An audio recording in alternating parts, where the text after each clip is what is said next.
Isso. São os 6 e pouco de aposentadoria, mais os 20 que a minha mulher recebia, que passou para 30, mas ela não recebeu nem o de 30 porque morreu antes. Uhum. Mais ou menos, então, 26 mil, é isso? Não, pode dar 30 mil. 30 mil reais mensais. Tem mais porque tem doação para os meus filhos. Uhum. Sabe que eu não tenho... Não, mas o senhor, pessoalmente, só quero saber isso. Eu poderia chegar a quanto? 50 mil? Tá, 50 mil reais mensais. Eu não sei, eu tô tentando chutar aqui, doutor.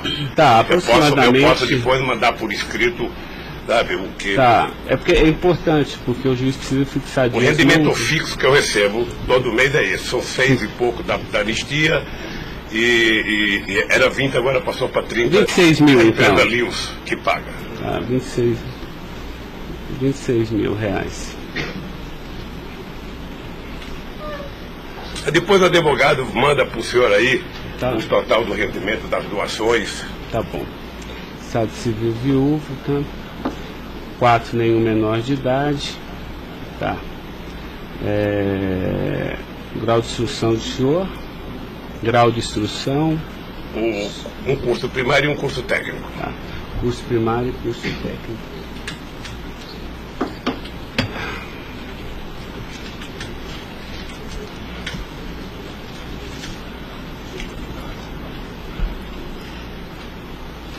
Me dê uma caneta aí, Caio, por favor.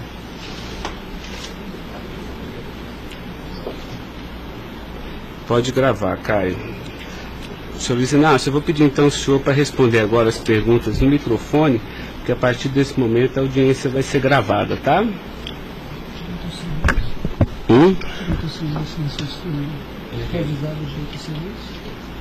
Eu vou avisar ele agora. Vou falar da acusação e vou avisar.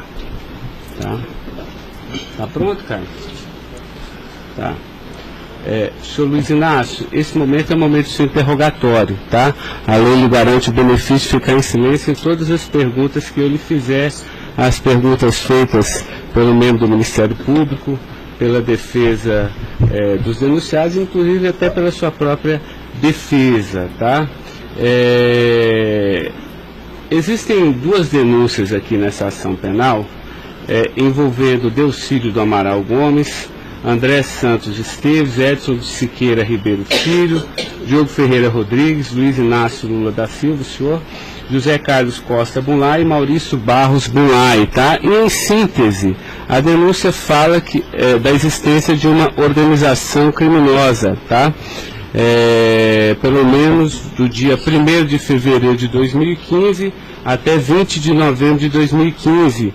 E a denúncia narra que todos esses denunciados teriam se esforçado para evitar ou para menos modular e conseguiram retardar a celebração de um acordo de colaboração premiada entre o Ministério Público Federal e Nestor Severo, tá? Depois a denúncia narra que um crime de patrocínio infiel, tá? Cometido pelos denunciados também, e de exploração de prestígio, tá? Bom, o senhor tem conhecimento desses fatos, tá? Né?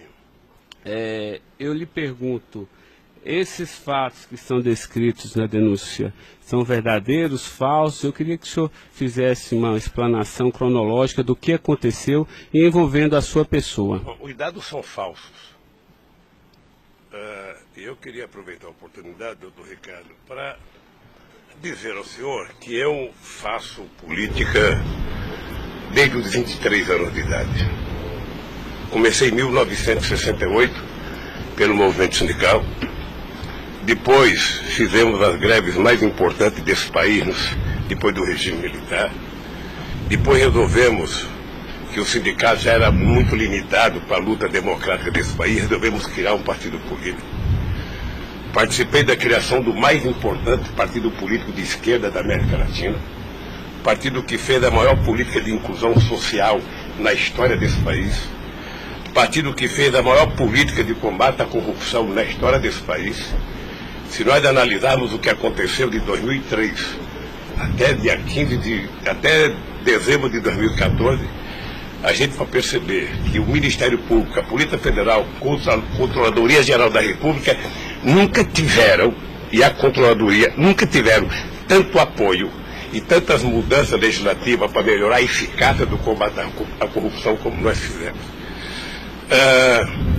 E há mais ou menos 3 anos, doutor, eu tenho sido vítima de eu diria quase que de um massacre. Ou seja, eu acho que todos aqui têm dimensão do que é um cidadão que foi presidente da República, que foi considerado o mais importante presidente da história desse país, que saiu com 87% de aprovação de bom e óbvio, que fez com que o Brasil fosse respeitado no mundo inteiro e virasse protagonista internacional. De repente é pego de surpresa por manchetes de jornais, por notícias na televisão, todo dia, todo santo dia, no café da manhã, no almoço e na janta, alguém insinuando, tal empresário vai prestar uma delação e vai acusar o Lula. Tal deputado vai prestar uma delação e vai acusar o Lula. Agora vão prender fulano, agora vão pegar o Lula. Agora vão pegar fulano e vai prender o Lula. Prenderam o Odebrecht, vai delatar o Lula. Prenderam o Aoaete, vai delatar o Lula. Prenderam o Bunlai, vai delatar o Lula. Prenderam o Delfídio, vai delatar o Lula. Prenderam o Papa, vai delatar o Lula. Eu esperando pacientemente. Por isso eu estou muito, muito orgulhoso e prazeroso de estar aqui para poder, na frente de um juiz imparcial, contar a versão deste fato. Primeiro, me ofende profundamente a insinuação de que o PT é uma organização criminosa. Me ofende profundamente, porque é o mais importante partido criado nesse país, criado pelos trabalhadores, dirigido pelos trabalhadores, e que fez nesse país o que ninguém nunca fez. E combater a corrupção não é virtude, é uma obrigação moral e ética. E isso eu aprendi com uma mulher que nasceu e morreu analfabeta. Segundo, esse partido conseguiu fazer com que as instituições fossem fortalecidas. O Ministério Público tinha um apelido de engavetador. No meu governo, pela minha vocação sindical, eu fazia questão de fortalecer a corporação e indicar o representado pela instituição. A Polícia Federal, quantos processos eram engavetados, quantas pastas sumiram nesse país. No meu governo, a Polícia Federal tinha que fiscalizar, tinha que investigar, teve dinheiro para investimento em inteligência e os delegados sabem como é que eles foram valorizados. E eu dizia, só tem um jeito de ninguém ser pego nesse país, é ser honesto, é não fazer nada errado.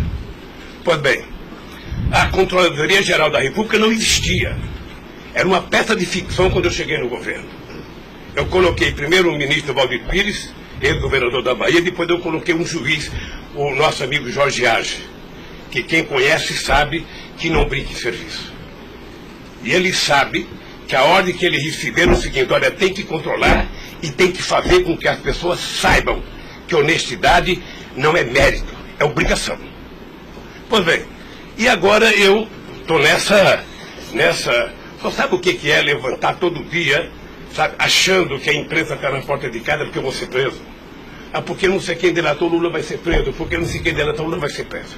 E eu tenho dito, eu duvido, antes, durante e depois, os que estão presos e os que vão ser presos, que tenha um empresário ou um político que tenha coragem de dizer que um dia me deu R$10, ou que tenha coragem de dizer que um dia o Lula pediu 5 centavos para ele. Eu não faço isso porque sou melhor do que os outros, não. Eu faço isso porque quem chegou à presidência da República como eu cheguei, depois de perder 3 eleições, não tinha o direito de errar. Fiquei 8 anos no meu mandato, doutor, 8 anos, sem ir num jantar, sem ir num aniversário, sem ir num casamento, exatamente para não dar pretexto de aparecer aqueles que vão tomar uma champanhe e vêm pedir um favor. E vem tirar fotografia com o celular para depois explorar essa fotografia. Eu fico orgulhoso de estar prestando depoimento e chateado por uma ilação feita nesse processo contra mim pelo senador Delfídio. Portanto, eu queria lhe dizer que eu estou aqui para responder toda e qualquer pergunta. Se tem um brasileiro nesse momento que quer a verdade e deseja a verdade nesse país, sou eu. Portanto, estou à inteira disposição para responder tudo e a todos do jeito que vocês perguntarem. Tá, adentrando então na peça acusatória, senhor Luiz Inácio, A denúncia narra aqui 7 fatos. Diz aqui que no dia 8/4/2015, o senhor reuniu-se com o Delcídio Amaral no Instituto Lula, em São Paulo, e o senhor teria exortado a Delcídio a adoção de medidas para a compra do silêncio de Nestor Severo, de forma a que o Nestor, não celebrasse o acordo de colaboração premiada com o Ministério Público Federal. Vamos por fatos, que eu acho que fica mais fácil, a gente faz o encadeamento temporal aqui da denúncia. Esse fato existiu, Delcídio foi lá, pediu para o senhor, o senhor teria pedido a ele para que ele intervisse e pudesse pelo menos ocultar fatos que pudesse relacionar o senhor José Carlos Bunlai, e ele diz mais, diz até que o senhor também teria pedido a ele, porque o senhor também teria envolvimento aqui com negócios escusos na Petrobras. Doutor, só tem um brasileiro que poderia ter medo de um depoimento do Severo, pela relação que tinha com ele, que é o Delcídio. Eu não tinha relação com o Severo.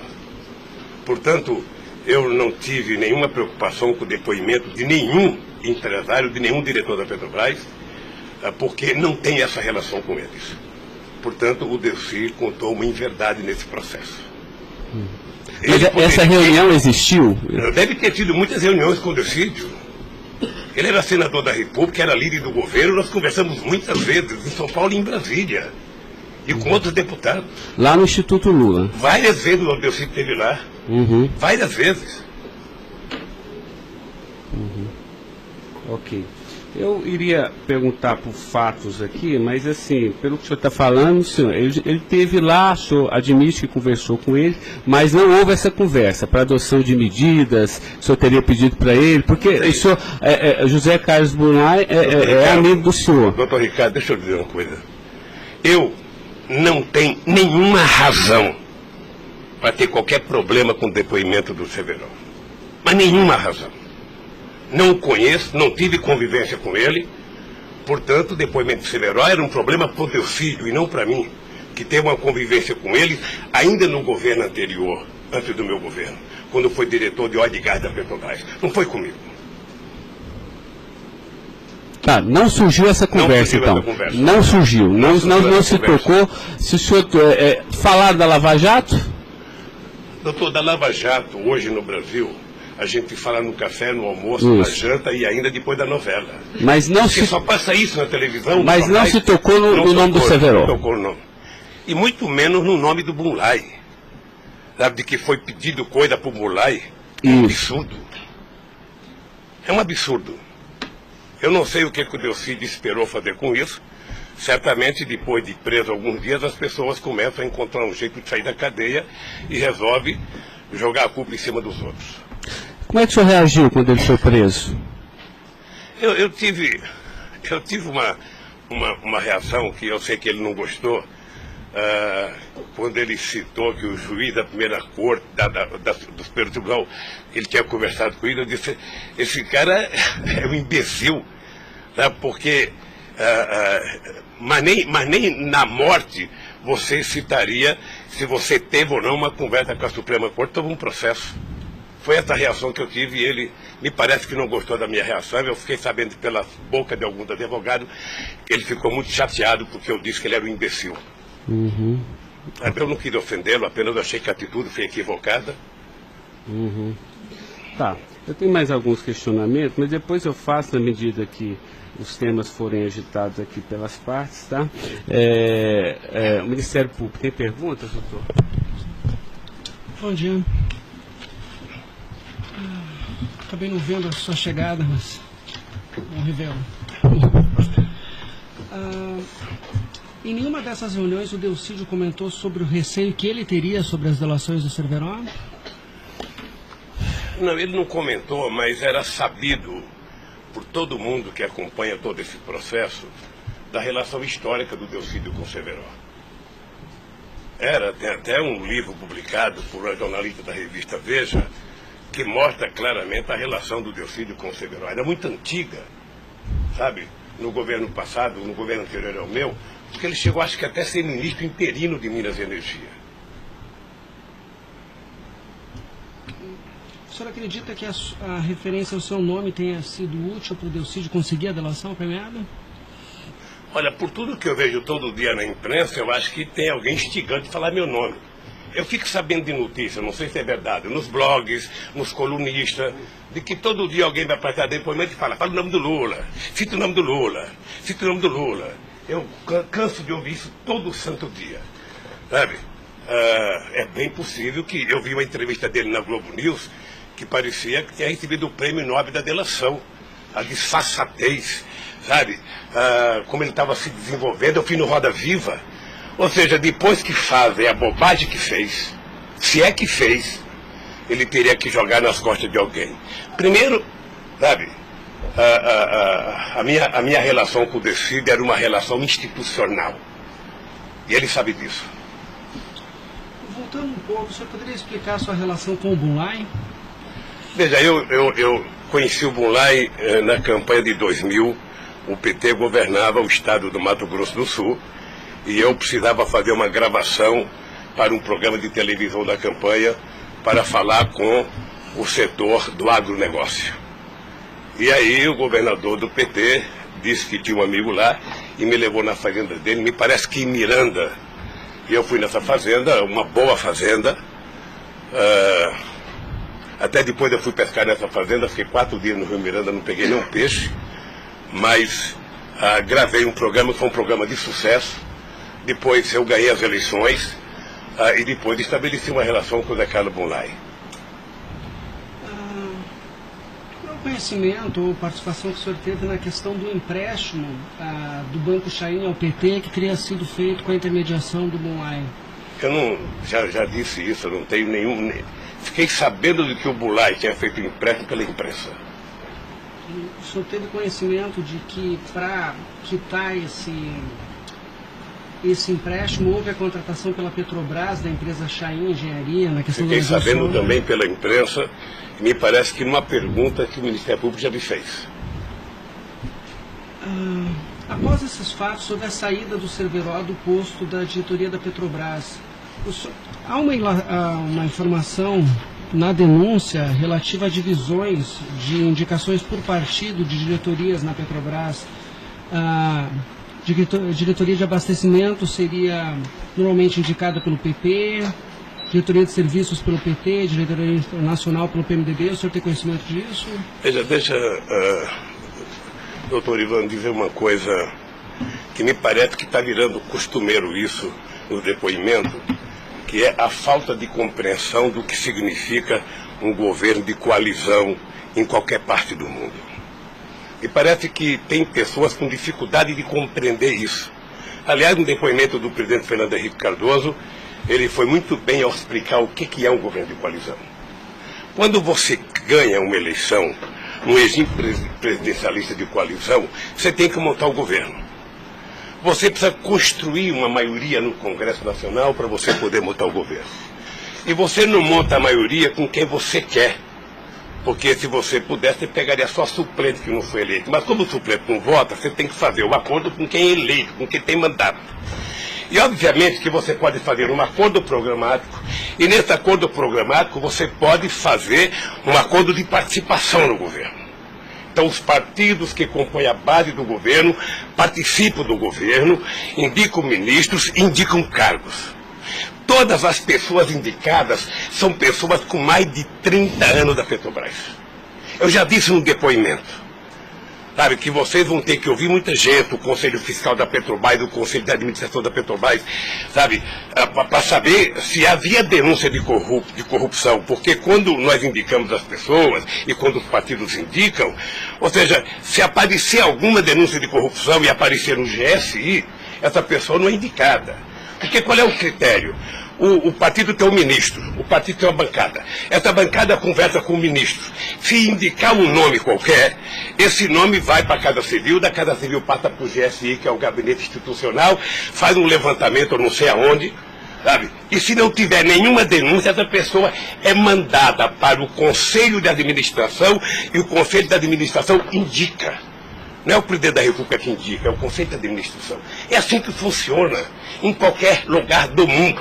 Ex-presidente, mas só uma questão relativa a isso. Existe um vídeo no YouTube em que o senhor está inaugurando uma plataforma que o senhor realmente fala que no seu governo a Petrobras se tornou mais transparente e que o senhor participava mais das decisões da Petrobras. É de uma plataforma em Angra dos Reis, isso foi em 2010. Então, deixa, doutor. Aí eu estou lhe perguntando para o senhor explicar. O senhor se lembra desse discurso? Eu sei que é muita coisa, mas eu estou até com um vídeo aqui e eu queria lhe perguntar isso. Senão a gente pode até passar. É que a imprensa dizia que eu vivia fazendo assembleia. Eu fui o presidente que certamente mais visitei a Petrobras.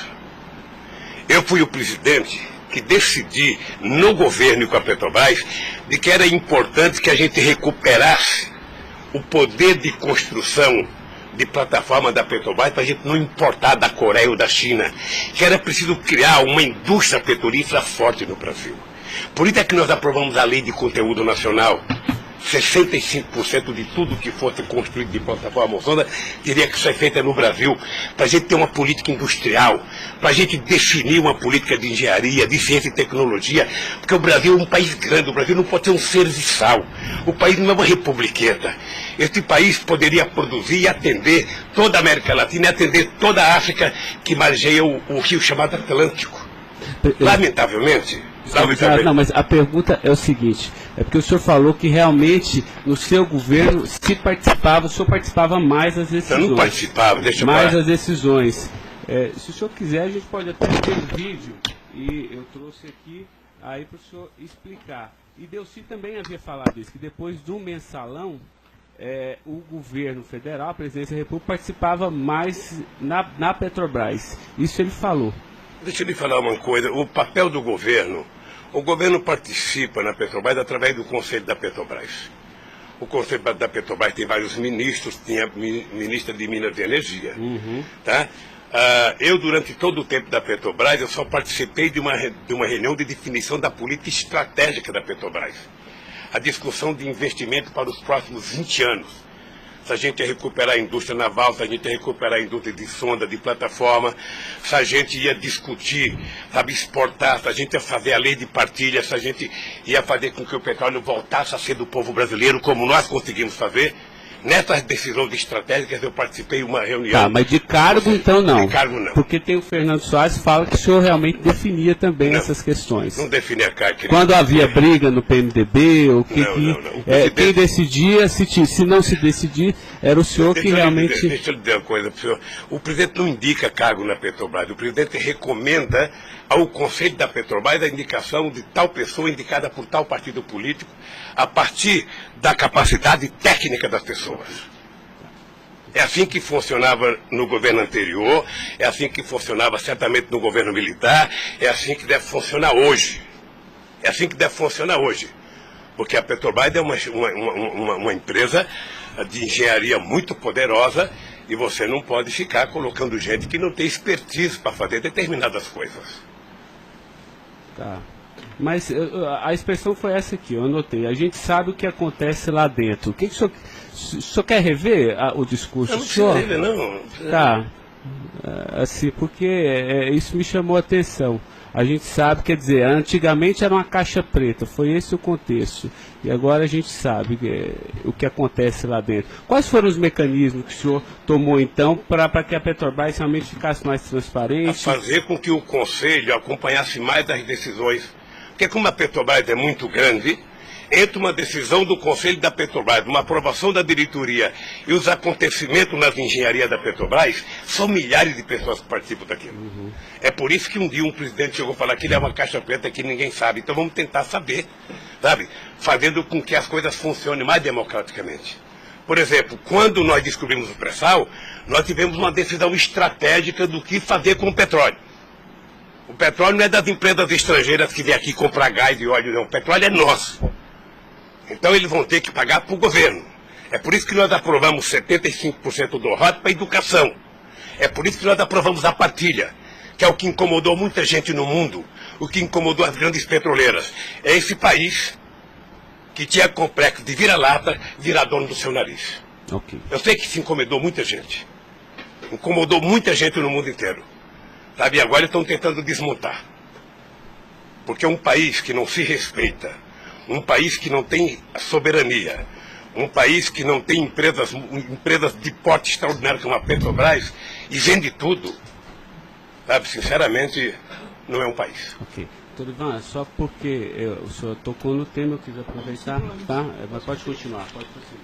A pergunta é relativa à diretoria internacional, que ela foi ocupada pelo Cerveró e depois pelo Zelada. Ambos foram indicações do PMDB ou o Cerveró foi indicação do PT e o Zelada... Não, eu já tive a oportunidade de dizer isso. Isso foi indicação do PMDB. Ambos? Não sei se de todo o PMDB ou da bancada do PMDB de Minas Gerais, que foi indicado o Zelada para diretor internacional da Petrobras. O critério é o mesmo. O Zelada foi indicado, passa na Casa Civil, passa no GSI e é mandado ao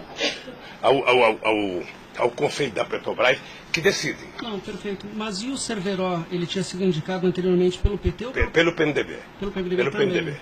Eu acho, eu falo quase com certeza absoluta pelo PMDB. É o que diz a... Eu falo quase que com certeza absoluta. A pergunta é o seguinte, com a troca pelo Zelada, a saída do Cerveró desse posto de diretoria, ele acabou sendo indicado para a BR Distribuidora. No próprio depoimento do Cerveró, ele afirma que isso teria sido como um reconhecimento pelo papel que ele prestou no auxílio da contratação da Chain pela Petrobras, na questão do navio sonda. Me parece que ele não diz isso exatamente. Me parece que ele utiliza a palavra acha que foi isso. É diferente de dizer que ele disse. Ou seja, ele acha que foi isso. Deixa eu lhe falar uma coisa. Eu não conheço o Cerveró. Conheço agora que ele ficou famoso. Tá? Quando eu vi o Cerveró, eu vi a en passant em reuniões coletivas. Portanto, eu não tinha nenhum interesse de tirá-lo e nenhum interesse de colocá-lo. Nenhum interesse. Para mim, se uma força política que compunha o governo indicasse ele ou outra pessoa e tecnicamente ele fosse reconhecido pelo conselho da empresa que o indicou, para mim estava perfeito. E veja, durante todo esse período não houve uma única denúncia contra nenhum deles. A denúncia começou a acontecer porque o juiz Moro começou a fazer escuta durante 8 anos num bandido chamado Rousseff, e aí então, em 8 anos dá para pegar alguma coisa. Pegou esse negócio.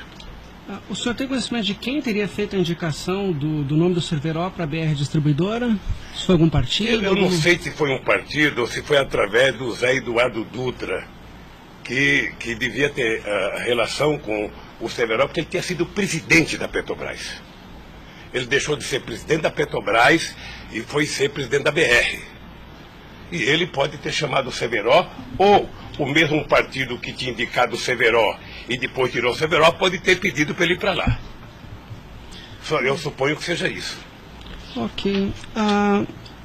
O senhor conversava com certa frequência com o Bulay por telefone, dentro dessa relação de amizade? Não era meu amigo.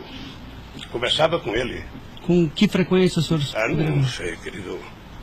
Sabe, ultimamente o Bulay andava com doença nos olhos, achando que ia ficar cego, estava passando muito tempo em Miami para se tratar, depois estava se tratando de um câncer.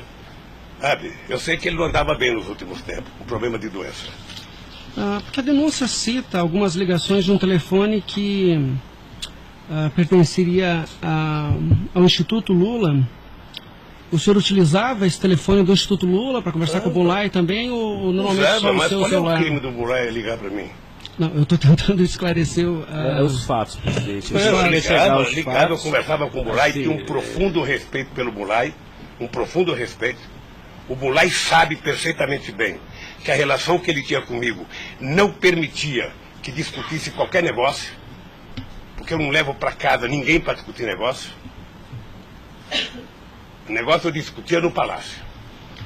Mas o senhor sabe se ele utilizava o nome do senhor? Porque o Salim Chain e o Fernando Chain confirmam que José Carlos Mulay disse que Luiz Inácio Lula da Silva interveio na contratação da Chain pela Petrobras. Está descrito na peça do Ministério Público. Doutor, se o senhor soubesse quanta gente usa o meu nome em vão, de vez em quando eu fico pensando para as pessoas lerem a Bíblia para não usar tanto meu nome, não. Tem gente que faz campanha financeira em meu nome, tem gente que é candidato em meu nome, tem gente que faz panfleto dizendo que eu estou apoiando, tem gente que coloca a fotografia minha dizendo que eu estou apoiando ele, sabe?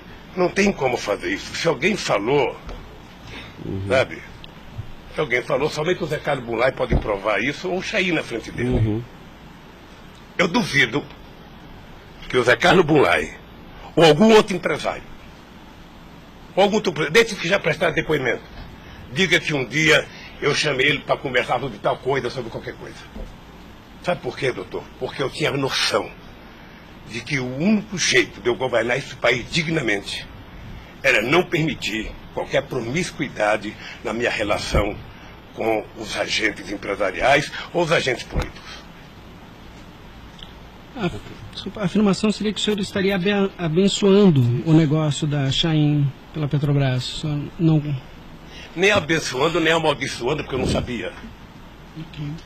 Sem mais perguntas, excelência. A defesa, então, a sua defesa vai ser a última a perguntar. A sua defesa de Delcídio Amaral.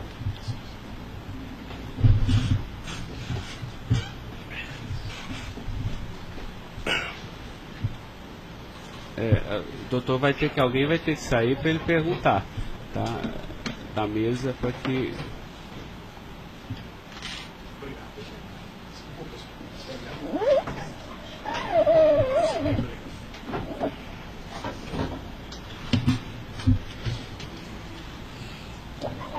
Bom dia. Bom dia.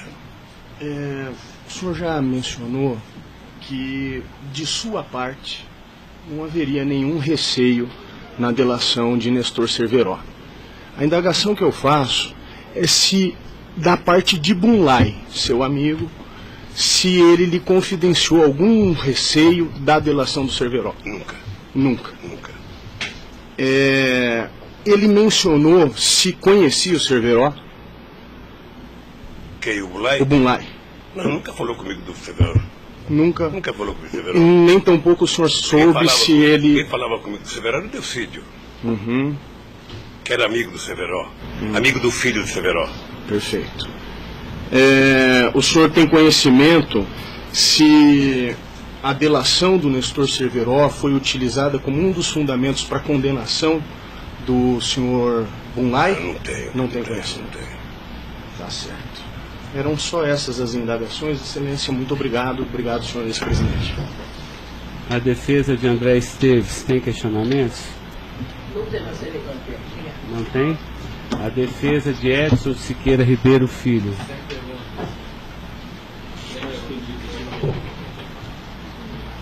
A defesa de Diogo Ferreira Rodrigues. A defesa de José Carlos Bunlai. Tem algumas perguntas. Pode fazer. Bom dia, presidente. Presidente, o senhor disse que a sua relação com o senador Delcídio era institucional. Mas o senhor sabe qual era a relação do senador Delcídio com o José Carlos Bunlai? Eles tinham alguma amizade? Eles tinham alguma proximidade? Veja, a impressão que eu tenho era que era muito pequena a relação dos dois. E parece que o José Carlos Bunlai não tinha muita relação com o Delcídio. E com a sua mulher, dona Marisa, qual era a relação do José Carlos Bunlai? Eles tinham amizade? A mesma que comigo. O aniversário da sua ex-mulher? Quando ela fazia aniversário? Ele ia no aniversário da minha mulher. Mas o dia do aniversário dela? Dia 7 de abril. O senhor sabe se ele fez alguma ligação para ela no aniversário dela? A ligação do dia 7, eu já fiquei sabendo da ligação do dia 7. Bem. É o mínimo que eu esperava dele, que ele ligasse para ela para dar os parabéns. É só isso, obrigada. Tem alguma pergunta? Tá. A defesa de Maurício Bunlai. Sem questionamentos. A defesa de Luiz Inácio Lula da Silva. Tá. Só mais uma questão, Luiz Inácio. A denúncia sempre fala do Instituto Lula. Eu queria que o senhor falasse um pouquinho a finalidade do Instituto Lula. Eu tirei pelo site a missão. Me parece que o senhor desenvolve projetos na África também, né, com finalidade de erradicação da extrema pobreza, da fome, acesso à educação, promoção da igualdade, mas também é um local que o senhor também chama as pessoas para discutir política. Delcídio falou que o senhor o convidou para ir lá quando ele era líder do governo. Explique para mim o Instituto Lula. Ricardo, Eu não sei se você sabe, a Receita Federal fez uma devassa no Instituto para saber se ele está cumprindo com a sua obrigação institucional. Veja, eu quando deixei a presidência da República, eu falo isso apenas com o objetivo de explicar. Muita gente pode achar que eu sou arrogante, eu sou petulante. O doutor Ivan, no primeiro depoimento, eu disse isso para ele.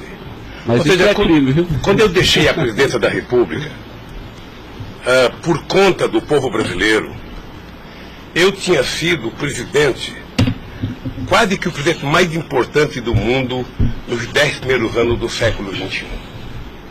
Esse país virou protagonista internacional. Esse país passou a participar do G8, coisa que nunca participava. Esse país ajudou a construir o G20. Esse país participava do BRICS com muita importância. Esse país participava do IBAS entre Brasil, África do Sul e Índia. Esse Brasil criou a Unasul, criou a CELAC, onde pela primeira vez a gente fazia uma reunião da América Latina sem participação dos Estados americanos. Esse país não deixou a ALCA entrar aqui. Esse país construiu o Conselho Nacional de Defesa para se contrapor à 4ª Frota Americana, depois que nós conseguimos o pré-sal, que eles reinauguraram a 4ª Frota. Nós criamos o Conselho de Defesa. Então, nós fizemos a maior política de inclusão social da história desse país. 36 milhões de pessoas saíram da extrema pobreza e 40 milhões ascenderam à classe média. Isso é uma Argentina, isso é uma Colômbia. A bancarização do povo pobre foi com 70 milhões de pessoas entraram no sistema financeiro. É uma Colômbia e uma Argentina junto. Tudo isso em 12 anos. Olha, eu saí da presidência e eu queria fazer com que a América Latina e a África adotassem as políticas públicas que nós adotamos no Brasil. O programa Luz para Todos. O programa PA, que era a compra de alimento para o pequeno produtor. O Minha Casa Minha Vida. O Bolsa Família. O aumento do salário mínimo. Durante 12 anos, todos os funcionários públicos tiveram aumento nesse país. Houve reajuste de carreira, houve aumento do salário mínimo. Aumentamos as exportações, aumentamos o mercado interno, numa demonstração de que o pobre não era problema. O pobre era a solução. Então, eu gostava de ir para a África para dizer para os presidentes. Uma vez até fiquei com medo de Angola. Porque eu, depois da minha palestra, eu me dei conta da quantidade de general que tinha lá dentro. E eu falei o seguinte, é preciso diminuir o dinheiro das Forças Armadas e colocar dinheiro para os pobres. Porque o pobre não entra no orçamento. O Poder Judiciário entra, porque tem poder de pressão. Os sindicatos organizados entram. Sabe? Todo mundo entra, o pobre não entra. O pobre está lá desgraçado, abandonado, ninguém olha por ele. Agora, coloque ele no orçamento. Deixa ele começar a ir no shopping. Deixa ele começar a comprar carne, comprar iogurte, comprar meia, comprar sapato. Nesse país ficava incomodado porque pobre comprava dentadura com o dinheiro que a gente dava do Bolsa Família. E eu queria ensinar isso. Eu queria ensinar as pessoas a compreenderem que o pobre no Brasil e no mundo seria a solução se a gente desse a ele o mínimo necessário. Foi por isso que eu não quis criar uma ONG. Criei um instituto para poder viajar o mundo tentando mostrar o exemplo do que esse país fez em tão pouco tempo. Mas o que Delcídio, porque ele disse aqui que algumas vezes o senhor chamou ele lá. Em que ele se encaixa aí? É que eu não sabia, doutor. Porque assim, realmente, eu entendi, a política está de acordo com o estatuto aqui do Instituto Lula, mas assim, por que o senhor chamou ele lá? Ele falou assim, muitas vezes o presidente Lula, e de vez em quando eu ia com cortesia também. Deixa eu lhe falar, ele foi muitas vezes conversar comigo, ele era líder do governo. Como outros senadores foram conversar comigo. Cada vez que o Delcídio ia no hospital sírio-libanês fazer um check-up ou uma consulta, ele falava, presidente, eu estou aqui no Sírio, eu posso passar aí? Passa, meu filho. Mas o senhor não tratava dessas questões do Instituto? Discutia desde Flamengo a Vasco da Gama, Corinthians, Palmeiras, porque quando duas pessoas se encontram, conversa-se tudo. Mas não era política institucional do Instituto, isso que eu estou perguntando. Política institucional do Instituto, é que eu talvez tenha cometido erro, sabe, que eu deveria ter alugado uma sede do lado. E quando eu discuti esse instituto, ficava numa cadeira, quando eu discutia outra coisa, mudava para outra cadeira. Eu achei desnecessário. Eu achei que a civilização não exigiria essa burocracia toda, porque é uma coisa de burocracia. Eu sou o mesmo ser humano, eu sou presidente de honra do PT, eu sou ex-presidente da República, eu era presidente de honra do Instituto. Eu não decidi as coisas pelo Instituto. O Instituto tem uma diretoria. Eu apenas estava lá. Eu era a figurinha carimbada do Instituto. Era para ele fazer merchandising. Aqui o Lula, aqui o Lula. Vai conversar com o Bill Clinton, fala com o Lula. Vai conversar com o Tony Blair, fala com o Lula. Vai conversar com o Chirac, fala com o Lula. Vai conversar com o Angela Merkel, fala com o Lula. Sabe, eu tive o prazer, doutor Cláudio, de ser o ex-presidente da República, que em todas as viagens do mundo que eu fiz, depois de deixar a presidência, era recebido pelos presidentes. Esse era o status quo do Brasil. Hoje nós estamos numa situação em que o presidente não tem coragem na Bolívia. Então o país, que era um motivo de orgulho, virou um motivo da tristeza. Pela pequenez que esse país tomou dimensão nos últimos anos. Não, eu não estou emitindo nenhum juízo de valor, mas assim, o que eu quero saber é o seguinte: o senhor também chamava pessoas como líder do Delcídio para conversar sobre outros assuntos. Chamava dirigente sindical, chamava gente do LGBT, chamava negro, chamava índio, chamava todo mundo. Isso. Ali, eu vou dizer uma coisa, sabe qual é o apelido do Instituto? Sabe? Não sei, nunca fui. Posto Ipiranga. Lamentavelmente é assim. Mas não é por causa do Instituto, é por causa do personagem. Sabe? Então todo mundo fala: tem problema em tal lugar? Posto Ipiranga. Tem problema em tal lugar? Posto Ipiranga. E sabe que eu tenho orgulho disso. Eu tenho muito orgulho de fazer 36 anos que eu deixei o movimento sindical e ainda sou amigo de todos os sindicalistas, de todas as correntes, da Força Sindical à CUT. Sou amigo de todos os partidos políticos. Então, se isso é um pecado, se isso é um erro jurídico, se isso incomoda o Ministério Público, a Polícia Federal, sei lá quem, eu vou alugar uma salinha na porta. E sento lá e atendo, e vou deixar em paz, porque não é possível. Não é possível, sinceramente, doutor, eu quero lhe agradecer a oportunidade de vir prestar esse depoimento. Eu estou com muita coisa na garganta para falar. Eu estou cansado de ver procurador dizer que não precisa de prova, que ele tem convicção. De juiz dizer: eu não preciso de prova, eu tenho fé, vou voltar com fé. Eu quero provas, alguém tem que dizer, qual é o crime que eu cometi, aonde que eu cometi. Chamar o PT de organização criminosa, se dependesse de mim, cada deputado do PT, cada vereador do PT, cada militante, abrir um processo para quem dizer provar qual é a quadrilha. Porque eu estou cansado, doutor. 71 anos de vida, eu cansei.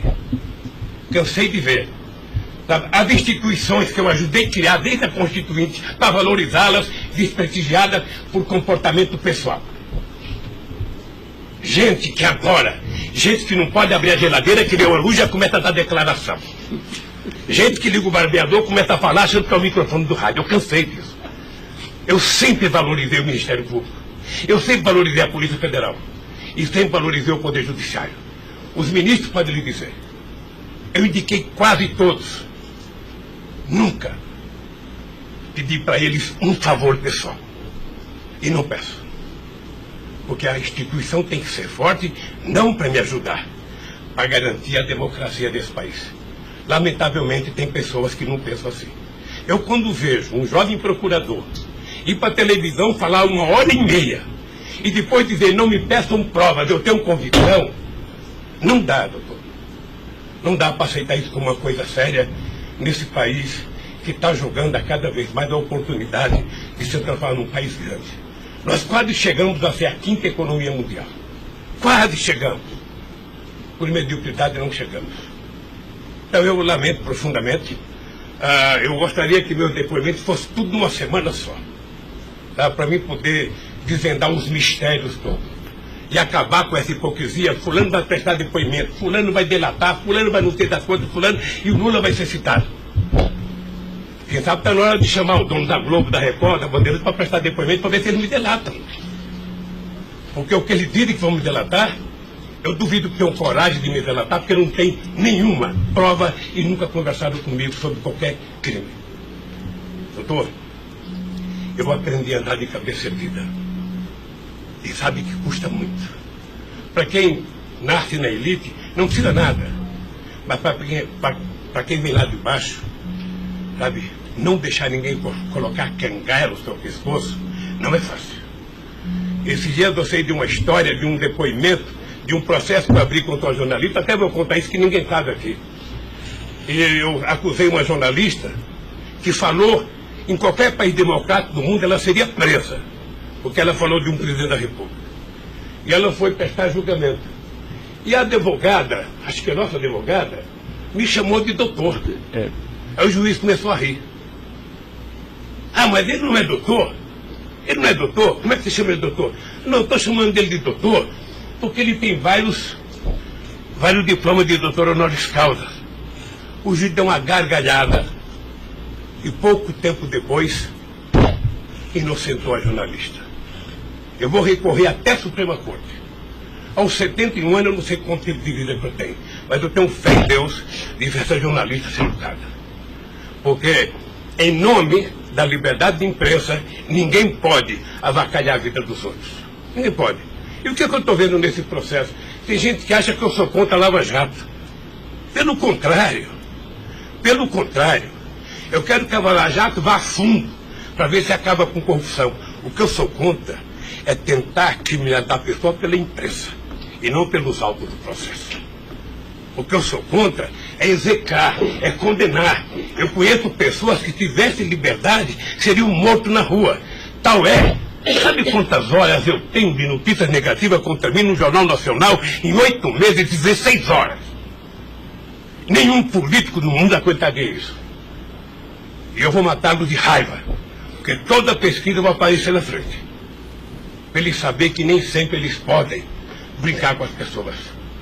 Sabe? Então o juiz, o promotor, o delegado, não tem que ficar fazendo, sabe, pirotecnia com as pessoas. A primeira apura, investigue e condene. Quando condenar, bote na cadeia. E acabou. Sabe, não é tirando fotografia de criança, mostrando casa, mostrando não sei das quantas, inventando mentiras, inventando ilações. Então, quero lhe dizer que o senhor está diante de um homem que está disposto a prestar tantos quanto depoimentos for necessário. E quero que todo mundo saiba, se tem um brasileiro que quer a verdade nesse país, sou eu. E não me venham com mentiras ou com ilações. Porque um cidadão que nasce no Nordeste e não morre de fome até os 5 anos de idade, não tem medo de cara feia. Eu quero defender a minha honra, que é o valor mais importante que eu tenho. Então eu quero lhe agradecer esse depoimento e a liberdade de poder dizer essas coisas que eu até agora não tinha falado, mas eu cansei, eu vou falar. Então, Luiz Inácio, o momento é do senhor, tá? A sua defesa, o senhor tem todo o direito de falar. Só mais uma questão para a gente encerrar, acho que ninguém tem mais questionamentos. O presidente do Instituto Lula, na época, em 2015, era o doutor Paulo Camoto. Ele não participava de nenhuma reunião, assim, com o senhor, às vezes, ou participava, ou era bem informal, como o senhor disse? Eu sou um pouco relaxado, sabe? Porque... Delcídio disse aqui que as reuniões eram somente ele e o senhor, que as coisas era só... Não ficava ninguém na sala. É isso? O senhor confirma isso? Eu pelo Delcídio, eu não vou levar muito a sério o que ele disse. Tá? Mas deixa eu falar, eu aqui, quando eu era presidente da República, eu brigava com a minha assessoria que achava que eu tinha que ter uma liturgia. A liturgia é importante, presidente. Você não pode andar no corredor abraçando as pessoas. A porta não pode ficar aberta, sabe? Então, no Instituto, sabe, tem hora que a conversa é pessoal, tem hora que entra 10 pessoas, 5 pessoas, 6 pessoas, 4 pessoas. Mas de total transparência, é isso que o senhor quer falar? Quando uma conversa sigilosa, eu faço uma conversa sigilosa, sabe? Ok. Tá bom. Agradeço a presença do senhor para esclarecer os fatos, tá? Ninguém tem mais questionamentos, então está encerrado a audiência. Na fase do 400.